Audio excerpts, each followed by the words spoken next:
Sou a professora Raquel Santana e hoje nós trataremos sobre os aspectos gerais da deficiência intelectual. A definição atualmente utilizada para a deficiência intelectual, ela é desenvolvida e regulamentada por documentos e associações internacionais, como o Manual Diagnóstico e Estatístico de Desordens Mentais, DSM-4, DSM-5, a Classificação Internacional de Doenças, que nós já conhecemos como a CID, CID-10, que já foi concluída a CID-11, que provavelmente entrará em vigor em 2019 ou 2020, e também a Associação Americana de Deficiência Mental, a AAMR, que atualmente é denominada AAIDD, Associação Americana de Deficiência Intelectual e Desenvolvimento. Os manuais de psiquiatria e os sistemas de classificação mais utilizados no Brasil são o DSM-4 e a CID-10. No Distrito Federal, nós recebemos muitos laudos nas escolas baseados na Classificação Internacional de Doenças, a CID-10.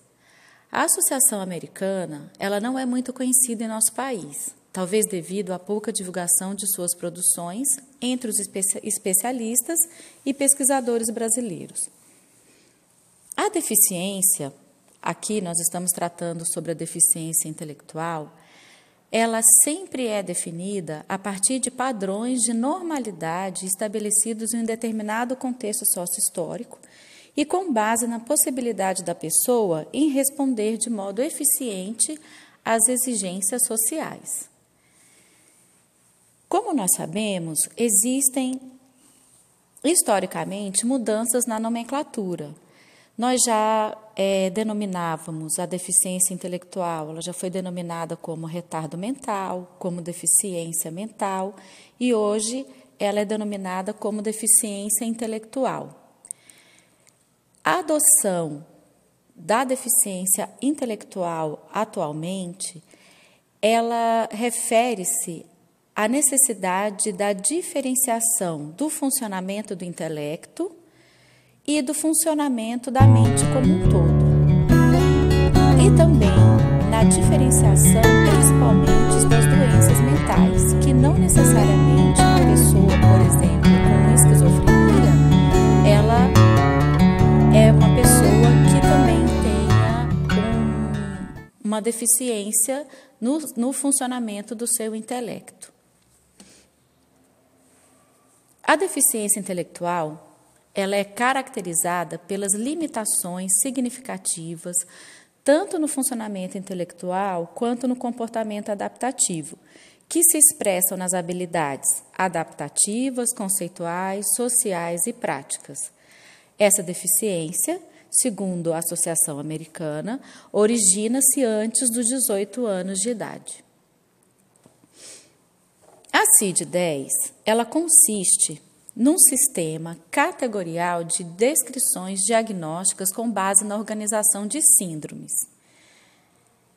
Admite a mensuração do coeficiente intelectual como definidora da deficiência e, com base nesse índice, aplica seu sistema de classificação. A CID-10 adota a classificação proposta pela Associação Americana de Retardo Mental de 1959 a 1983, com algumas reformulações. A CID, então, classifica, hoje a gente entende como deficiência intelectual, mas ela classifica em 6 categorias, denominando ainda a deficiência intelectual como retardo mental. Então, se ainda as escolas recebem algum laudo médico em que o diagnóstico prescrito pelo médico esteja retardo mental leve F70, entende-se que esse médico ainda utiliza a CID-10 como referência para fechar os seus diagnósticos. A CID-10, então, ela apresenta essas 6 categorias, que seria o retardo mental leve, F70, o retardo mental moderado F71, o retardo mental grave F72, retardo mental profundo F73, outro retardo mental F78 e o retardo mental não especificado F79. A Associação Americana, tentando superar a visão predominantemente quantitativa do DSM-4 e da CID-10, busca classificar a deficiência intelectual segundo níveis de apoio, que apresentam as mediações necessárias para que a pessoa supere suas limitações. Até 2006, a Associação Americana, ela denominava para a pessoa com deficiência intelectual a terminologia deficiência mental. A partir do dia 1º de janeiro de 2007, fundamentada e baseada nas pesquisas, nas mais atuais pesquisas, modificam essa terminologia e, inclusive, sentem a necessidade de mudar até o nome da própria associação, passando a ser chamada, então, Associação Americana de Deficiências Intelectual e de Desenvolvimento, como também denominando para essa deficiência, tirando o nome deficiência mental e passando, então, a chamar essas pessoas que apresentam essas características como deficiência, como pessoas com deficiência intelectual. Essa associação conceitua a deficiência intelectual com ênfase em 3 categorias. Primeira, a capacidade da pessoa, que é obtida por meio de testes psicométricos. Segunda, o ambiente no qual ela está inserida. E o terceiro, os níveis de suporte necessários para que ela possa se desenvolver nesse ambiente, nesse contexto onde ela vive. Então, ela apresenta uma estrutura conceitual do funcionamento humano. Ela apresenta, então, 5 dimensões: habilidades intelectuais, comportamento adaptativo, saúde, participação e o contexto. Dentro dessas 5 dimensões, se ela apresentar a necessidade de apoios para o seu funcionamento humano, a partir de 2 dimensões que estejam necessitando de apoios específicos, os especialistas, os profissionais especializados para fechar o diagnóstico, eles se baseiam, então, nessas cinco dimensões, de acordo com as orientações da Associação Americana. O olhar tradicional, ele partia da ideia de que o defeito significa menos, falha, deficiência, limita e estreita o desenvolvimento da criança, o qual era caracterizado pelo ângulo da perda dessa ou daquela função. Atualmente, mesmo delimitando o significado cultural às limitações intelectuais e adaptativas apresentadas pelo sujeito, a concepção de inteligência presente nesse padrão avaliativo está centrada em pressupostos inatistas e biologizantes, que está dentro de um papel central dos fatores hereditários e ou maturação no processo de desenvolvimento humano. Se nós, professores, partimos desse pressuposto de que essa pessoa com deficiência intelectual, ela é uma pessoa que tem uma limitação, que vai estreitar, que vai limitar, que vai prejudicar o desenvolvimento desse sujeito, muitas vezes o nosso trabalho no processo de escolarização desse estudante vai ficar muito limitado. Nós vamos pensar que muitas vezes não adianta muito investir nesse sujeito, já que esse sujeito apresenta alguma limitação, alguma falha nesse desenvolvimento. Então, muitas vezes, as nossas propostas estão muito baseadas no trabalho manual, no trabalho no desenvolvimento da coordenação motora fina ou de motora grossa, muitas vezes baseados também no resultado do teste psicométrico,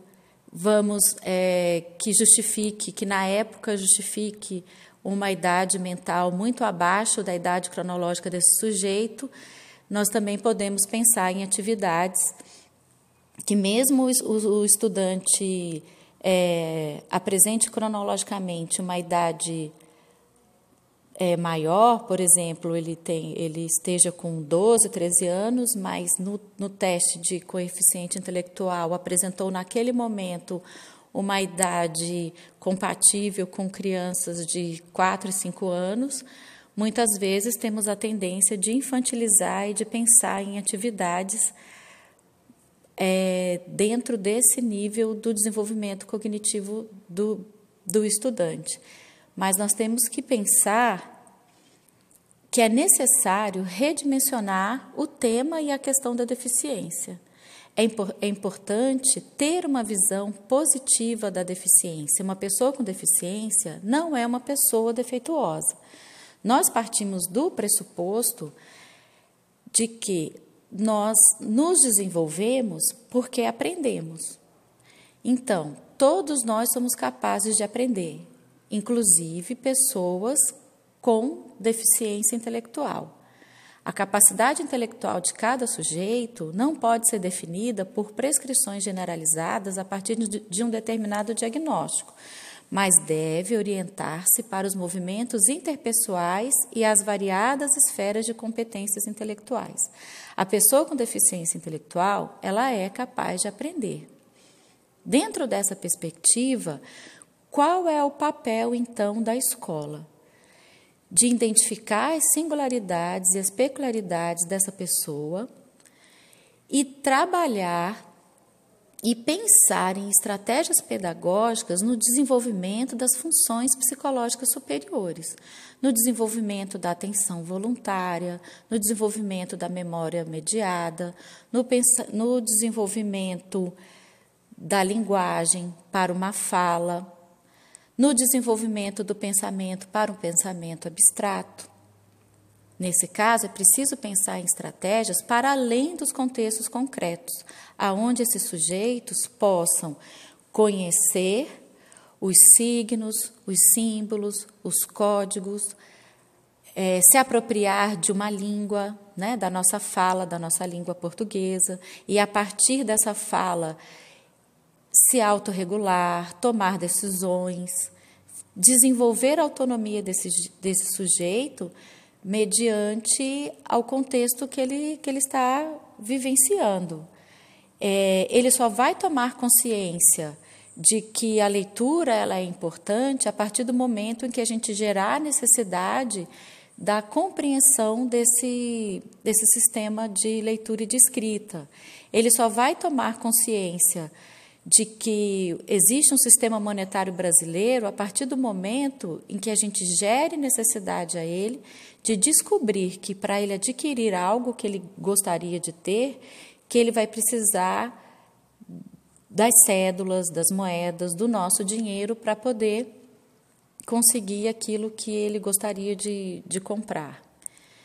É necessário buscar o máximo de desenvolvimento das funções psicológicas superiores. E o desenvolvimento das formas superiores de comportamento, ele só acontece sob pressão da necessidade. Se a criança não tiver necessidade de pensar, ela nunca irá pensar, segundo Vygotsky. Então, esse seria o nosso papel, enquanto profissionais competentes para o desenvolvimento da aprendizagem e do desenvolvimento cultural dos nossos estudantes.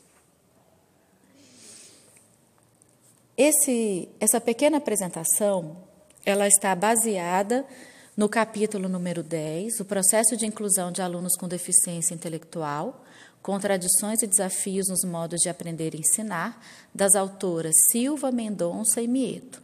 Esse capítulo ele está disponível na própria plataforma, no arquivo denominado Desenvolvimento Humano, Educação e Inclusão Escolar, um livro organizado pelas autoras Maciel e Barbato. Espero que vocês façam uma leitura mais criteriosa e aprofunde sobre essas questões da pessoa com deficiência intelectual e que nós possamos aprofundar esse assunto nos nossos fóruns de discussão, como também nos nossos encontros presenciais. Um abraço e até a próxima.